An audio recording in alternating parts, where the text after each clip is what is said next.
ஓம் சரவணபவா. வெற்றிவேல் முருகனுக்கு அரோகரா.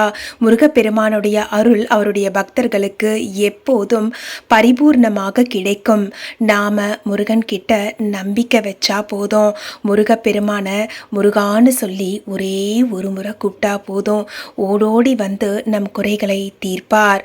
நாம முருகரை குழந்தையா பார்க்கலாம், முருகரை குருவா பார்க்கலாம், முருகரை தெய்வமா பார்க்கலாம்.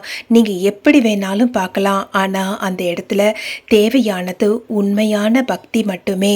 உங்களுடைய உண்மையான பக்தியால் மட்டும்தான் முருகப்பெருமான மகிழ்விக்க முடியும். முருகப்பெருமான் நினச்சா நம்மளுடைய தலையெழுத்தையே மாற்றக்கூடியவர், அத்தகைய வல்லமையை பெற்றவர். முருகா அப்படின்னு சொல்லக்கூடிய அந்த நாமம் இருக்கே, அந்த நாமத்துக்கு அத்தனை மகிமை உண்டு. அருணகிரிநாதர் சொல்லும்போது முருகா எனும் நாமங்கள் அப்படின்னு சொல்வார். முருகா அப்படிங்கிறது ஒரே ஒரு நாமம் தானே. ஏன் அருணகிரிநாதர் முருகா எனும் நாமங்கள் அப்படின்னு சொல்றாரு? முருகா. இந்த முருகால பார்த்தீங்கன்னா மூ வந்துட்டு முகுந்தனான பெருமாளை குறிக்குது, ரூ வந்து ருத்ரனான சிவபெருமான குறிக்குது, கா அப்படிங்கிறது பிரம்மதேவனை குறிக்குது. அதாவது முருகா அப்படிங்கிற 3 எழுத்து முப்பெரும் தெய்வங்களை குறிக்குது. முருகப்பெருமான வணங்கினா போதும், அவருடைய தந்தையான சிவபெருமானின் அருளும் கிடைக்கும், அவருடைய மாமனான பெருமாளோட அருளும் கிடைக்கும், பிரம்மதேவருடைய அருளும் கிடைக்கும், மும்மூர்த்திகளின் அருளும் கிடைக்கும் போது முப்பெரும் தேவியர்களின் அருள் கிடைக்காமலா போயிட போது? முப்பெரும் தேவியரும் மும்மூர்த்தியோடு சேர்ந்து நம்மை வாழ்வாங்கு வாழ வைப்பார்கள். முப்பெரும் தேவியரும் மும்மூர்த்திகளும் இருக்கும் இடத்துக்கு 30 தேவர்களும் முனிவர்களும் எல்லாரும் வந்துருவாங்க. அதனால தான் முருகப்பெருமான வணங்கும் போது அவர் எல்லா தெய்வங்களையும் வணங்கக்கூடிய பலனை தருவார். அத்தனை சிறப்பு வாய்ந்த நாமம் தான் முருகாங்கிற நாமம். சொல்வதற்கும் எளிமையானது. இதுக்காக நீங்கள் ரொம்ப கஷ்டப்பட வேண்டியதும் இல்லை. நீங்கள் கந்தசஷ்டி கவசம் படிக்கிறீங்களா? படிக்கலாம். வேல்மாறல் படிக்கிறீங்களா? படிக்கலாம். கஷ்டப்பட்டு படிக்கக்கூடிய திருப்புகழை கூட கொஞ்சம் கொஞ்சமாக கற்றுக்கிட்டு படிக்கலாம். இதெல்லாம் நீங்கள் முயற்சி செய்து படிக்கலாம். ஆனால் எந்த விதமான முயற்சியும் இல்லாமல், எந்த விதமான கஷ்டமும் இல்லாமல் சொல்லக்கூடிய நாமந்தான் முருகாங்கிற நாமம். முருகனை நம்பிக்கையோடு முருகான்னு கூப்பிடுங்க, உடனே ஓடி வருவார். அதுக்காக முருகன் தெய்வ ரூபத்தில் தான் வரணும்னு சொல்லி எதிர்பார்க்காதீங்க. ஏதோ ஒரு ரூபத்தில் வந்து உங்களுக்கு உதவுவார். நம்முடைய நம்பிக்கை முருகனை நம்மிடம் அழைத்து வரும். அதுலேயும் நாம் பக்தி பண்ணுறதுல முருகப்பெருமான சந்தோஷப்படுத்தணும். அதுக்காக நீங்கள் பெரிய பூஜையெல்லாம் பண்ணணும், பெரிய பெரிய ஸ்லோகமெல்லாம் சொல்லணும்னு இல்லை. முருகான்னு மனமுருகி கண்ணீர் மல்கி கூப்பிட்டிங்கன்னா ஓடோடி வருவார். உங்களுடைய குறைகள் எதுவாக இருந்தாலும் சரி, அத்தனையையும் தீர்க்கக்கூடிய வல்லமை வாய்ந்தவர் முருகப்பெருமான். முருகப்பெருமான் தன் பக்தர்களிடம் எதிர்பார்ப்பது தைரியத்தை மட்டும்தான். தைரியத்துக்குன்னு ஒரு கடவுளை பார்த்தீங்கன்னா அதுவும் முருகப்பெருமான் தான். அத்தனை பெரிய சூராதி சூரர்களை எல்லாம் வீழ்த்தக்கூடிய வல்லமை வாய்ந்தவர் முருகப்பெருமான்.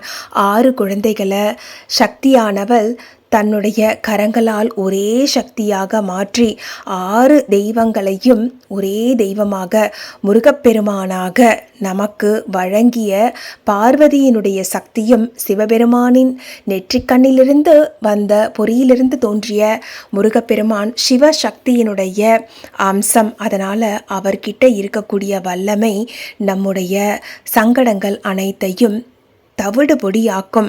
நமக்கு வேண்டியது நம்பிக்கை மட்டும்தான். எந்த ஒரு பிரச்சனை வந்தாலும் பிரச்சனையை எதிர்த்து சொல்லுங்க. ஏன் முருகன் அருள் இருக்கும்போது நீ என்ன பெருசு? உன்னுடைய அந்த வல்லமையை விட என் முருகனின் அருள் பெரியது. என்ன பிரச்சனை வந்தாலும் சரி நான் பார்த்துக்குவேன்னு தைரியமாக இருங்க. முருகப்பெருமான துணைக்கு அழைச்சிக்கோங்க. எந்த வேலை தொடங்குறதா இருந்தாலும் சரி, நீங்கள் எந்த ஒரு முயற்சி செய்கிறதா இருந்தாலும் சரி, கடன் சுமை வாட்டினாலும் சரி, ஏதாவது தடங்கல்கள் வந்தாலும் சரி, எல்லாமே என் முருகனருளால் சரியாகும் அப்படிங்கிற நம்பிக்கையை முருகன் கிட்ட வச்சு நீங்கள் அவரை வழிபட்டுக்கிட்டு வாங்க. எந்த ஒரு நேரத்துலையும் எப்போல்லாம் நேரம் கிடைக்குதோ அப்போல்லாம் முருகா முருகா முருகான்னு முருகனுடைய பேரை சொல்லுங்க. உங்கள் மனசில் இருக்கக்கூடிய பயம் போகும். உங்கள் மனசில் இருக்கக்கூடிய எதிர்மறையான எண்ணங்கள் எல்லாம் போகும். நேர்மறையான எண்ணங்கள் வளரும். நேர்மறையான எண்ணங்களோடு நல்ல சிந்தனைகளோடு நீங்கள் செய்யக்கூடிய அனைத்து முயற்சிகளும் சர்வ நிச்சயமாக வெற்றி வாகை சூடும். வெற்றிவேல் முருகனுக்கு அரோகரான்னு சொல்லிட்டு உங்களுடைய வேலையை காலையில் தொடங்குங்க. உங்கள் கடமையை சரிவர செஞ்சு வாங்க. முருகனுடைய அருளும் உங்களுடைய நம்பிக்கையும் உங்களுடைய திறமையும் உங்களுடைய முயற்சியும் உங்களுடைய உழைப்பும் என்னைக்கும் வீண் போகாது. முருகன் அருள் இருந்தால் சாதாரண மனுஷனை கூட பெரிய ராஜாவாக மாற்றக்கூடிய வல்லமை உண்டு. அதை நாம் பெற்றுக்கொள்வதற்கு தகுதியை வளர்த்து கொள்ள வேண்டும் அல்லவா? நாம் முருகர்கிட்ட அன்போடும் நேர்மையாகவும் பக்தி செய்தால் இவை அனைத்தும் நமக்கு முருகனின் பன்னிரு கரங்களால் நீங்கள் அளக்கவே முடியாதுங்க. அவர் அப்படி வாரி வாரி கொடுப்பார். வள்ளியின் கணவர் வள்ளல் அல்லவா? வாரி வாரி கொடுக்கக்கூடிய வள்ளல்கிட்ட இருந்து நாம் அத்தனை செல்வங்களையும் பெற்றுக்கொள்வதற்கு தகுதியை வளர்த்து கொள்ள வேண்டுமே தவிர இதில் வேறு எதுவுமே இல்லை.